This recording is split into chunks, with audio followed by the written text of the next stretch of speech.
At some point in time, foreign executives were falling over themselves to work in South Africa.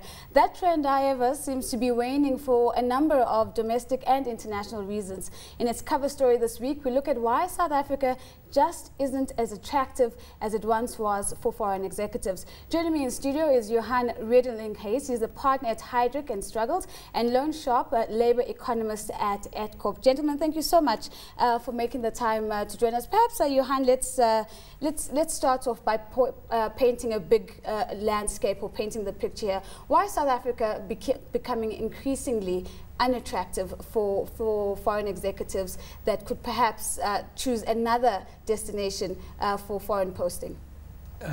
I've read your article, your good article in Finweek, and I understand where that's coming from, but our experience is not what you have found. We find a sustained interest in South Africa for two reasons. The one is at the top end. Senior chief executive candidates get protected from many of the things that we regard as problems in the country, and they come here so well paid and so well provided for that it doesn't matter.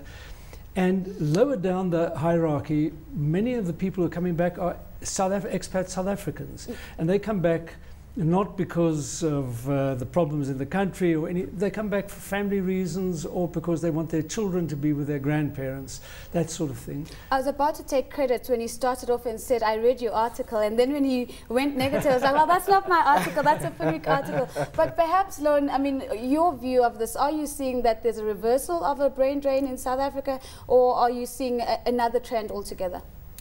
Yeah, there were two waves of immigration from South Africa of high-skilled professionals, one in the 70s and one in the 90s. And during the 90s, about 1.5 million South Africans emigrated, mostly with high skills. And over the last 5 years, we have seen that change. About 360,000 of those 1.5 million returned to South Africa. You know, the market, the labor market is very high functioning for high-skilled people. So people who are mobile internationally are very responsive to changes in the exchange rate, the cost of living, real wages, and so on. So South Africa still offers an incredibly attractive standard of living to foreign or workers in foreign locations. I think the big reason why we haven't attracted more foreigners than we could is that our immigration laws make it so difficult. The Immigrations Act of 2002 and subsequently amended made it very difficult for companies to obtain quota work permits of 40 or 50 positions at a time, and the use of immigration agents has become much more complex and difficult and expensive. So we don't have a climate of welcoming foreign high-skilled workers into South Africa. And that was largely a political response to South Africa's affirmative action goals. In order to retain positions for disadvantaged South Africans, we clamped down on the borders for high-skilled people. Johann, maybe one of the questions I was debating with Bruce Whitfield, who actually put the article together, is it a case that we're trying to find something that our companies really excel at? We're obviously very good at financial services and we're very good at mining. Mining is a cyclical sector at the moment in terms of it's been through its boom and bust cycles. At the moment it's in a down climate. Retailers we don't really excel at on a global level. Is it a case of us trying to find sectors that we really excel at and then being able to attract the talent to lead those businesses? Yes, yes, yes to all of those. But I think it is a situation where, for example, Sasol, why Sasol isn't, and we're not short of skills, we're not short of technical skills, so why would Sasol go outside? Because presumably they were looking for exceptional leadership expertise.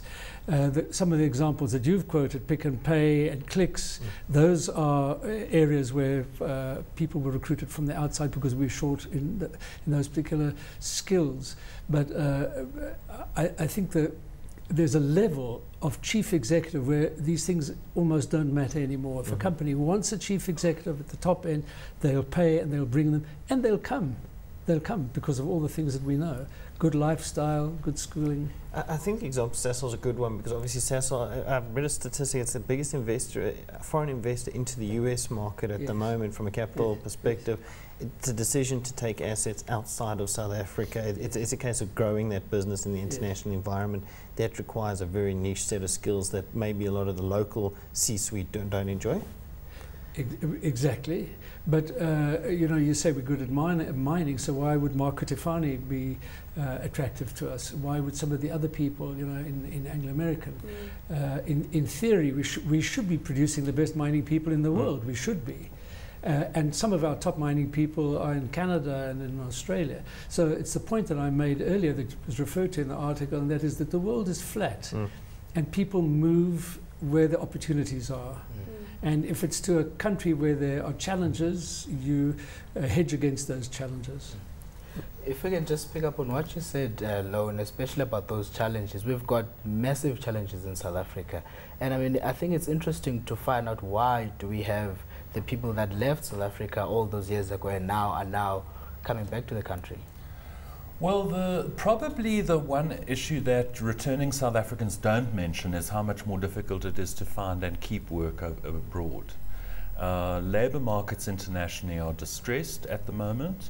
They're distressed also for high-skilled people, and many South Africans, I think, found themselves surprised at how insecure the jobs were that they held in English-speaking countries around the world. But the other reason is that the exchange rate of the rand has made it very attractive to return. There's incredible value for money in South Africa. We have one of the most undervalued exchange rates in the world. And as a result, our living standards are, among professionals, the highest in the world at the moment. So the grass is not always green on the other side. Now, in terms of coming back and finding work, I mean, we've got a huge big unemployment rate in South Africa, and it just keeps on increasing month after month. It has gotten better over the past few months, but you know, are they coming back and are they finding it easy to find employment in South Africa as opposed to the countries where they were? Yeah, very much so. The unemployment rate for the country as a whole is 37%, and the unemployment rate for high-skilled people is 0.4%. Exactly. So basically, high-skilled people can find all the work opportunities that they want. There's an incredibly shortage of skills.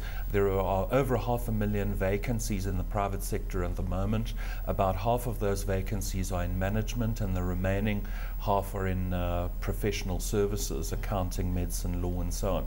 So there is an incredibly attractive value proposition in South Africa for foreigners and South Africans coming to the country to work.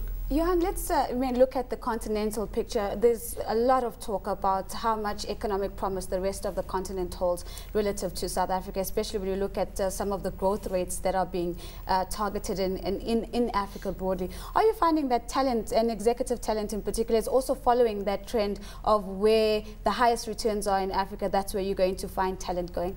There's a huge goodwill toward Africa in general, and I don't think people in the United States or in Europe differentiate terribly between the various countries in Africa. The goodwill is toward Africa.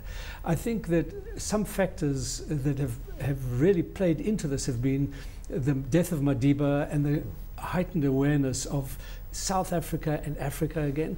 But there's a subtle little one that I'd like to mention, and that is, Loane said that there was a big emigration out of South Africa in the 70s. The people in the 90s, I mean, sorry, the people who left were in their they were 20-somethings. A lot of those people married, had 2 little kids, and now don't have an infrastructure. They're sitting in London in the suburbs, or they're sitting in Australia. They're paying a fortune for childcare, and apart from the cost of it, they miss the family, they miss the cousins, and they want to reconnect. So I think lots of those are coming back for that reason, or for those reasons. No, one thing that I find interesting is this discussion around executive remuneration, South Africa versus the rest of the world. And I'm going to use the David Constable example just because I know that it's been in the news quite a lot. We look at it and we say that these look like really excessive pay packages. The remuneration boards then turn around and say, but this is benchmarked against it. How are we matching up what is an international expectation versus what a South African business produces? Oh, it's a hell of a good question. It's very difficult to do. There are so many issues. The exchange rate of the rand is terribly undervalued, which means that for a foreigner working in South Africa, they can't earn the same amount easily in a foreign currency. So the South African rand is a major contributing factor. Living standards, labour costs, costs of childcare, costs of education, all of these things enter into the equation. I think South Africa has lost its mojo. I mean, one of the reasons the rand is undervalued is that we find it difficult to attract skills on competitive terms. Our labour market is in distress and is in many cases dysfunctional. So I think South Africa has lost its appeal, and that's one of the reasons why we have to offer up competitive living standards, competitive pay packages, etc. So I think South Africa is generally undervalued as a destination for foreign workers. Our immigration services don't make it very attractive for people to. The average waiting period now for a work permit for a high-skilled foreigner is 7 years. This is how long it takes to get a work permit if you're lucky enough to get one. So I think we've got a lot of things to do in South Africa to improve our value proposition. And until we do that, wages for high-skilled workers will remain relatively high in South Africa. In that legislation perspective, Loane, are there quotas that are affected by the legislation in terms of people coming from overseas and wanting to get work in South Africa? But that whole process is very difficult because our labor law is very stringent because it wants to protect the internal assets. Are there sort of proactive steps and formations to try and say, let's actually sit down with the government of South Africa and the labor market as well as business and say, actually, we agree that business needs those skills and those expertise from people from other places, but at the moment it's very difficult. Do we need to form some sort of an organization that speaks proactively to government and says, let's look at this Labour Relations Act and try and relax and readjust where it might be required or necessary? It's a great idea. You know, business in South Africa is very poor at lobbying government in general. And partly that's because government is not open to the voice of business, but also partly because business doesn't want to be seen to be critical of government. So those interactions between business and government are very strained and very difficult, even through formal mechanisms like Business Unity and the Black Business Council. So I agree with you. We need more channels in which to engage with the government, but that is true across the board. It's not only in regard to immigration, but it's true of infrastructure, governance, corruption, and all sorts of things, where the government isn't open to private sector opinion. But in addition to government, if we look at a player like the PIC, Johann, where we're seeing shareholder activism, where a very strong developmental mandate is really being carried out, to what extent, and I know you say that you don't agree with the findings of the article in particular, but to what extent does this create a pushback effect, increasingly making South Africa unattractive for foreign executives? It does push back, and it does make South Africa less attractive.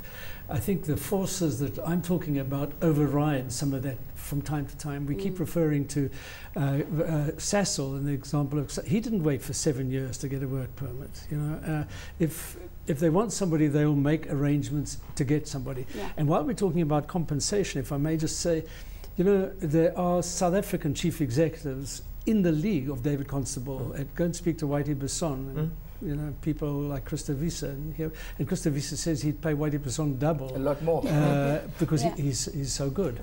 I don't. Outstanding chief executives have a value internationally. Have we made, as South Africa, Loane, enough of the time where, you know, the borders were up strongly and where the legislation is increasingly making it difficult for foreign expats to come into country? Are we finding that South African CEOs and executives are actually rising to the occasion? Are we seeing more South Africans heading up big multinationals or not? Yes, there is a trend, but it's a very modest trend. South African workforces are overwhelmingly parochial. They're overwhelmingly South African, and they don't have sufficient foreigners in them. I mean, if you compare what happens in our financial services industry with what goes on in Turkey or countries that are comparable to South Africa, we find there's an overwhelming or a preponderance of South African talent in these workforces, and that leaves many South African workforces lacking in the skills that foreigners could provide. So I think, yes, it has a severe impact. It's very hard to quantify. What are all the investment projects that we would have undertaken if we only had access to the skills that are needed?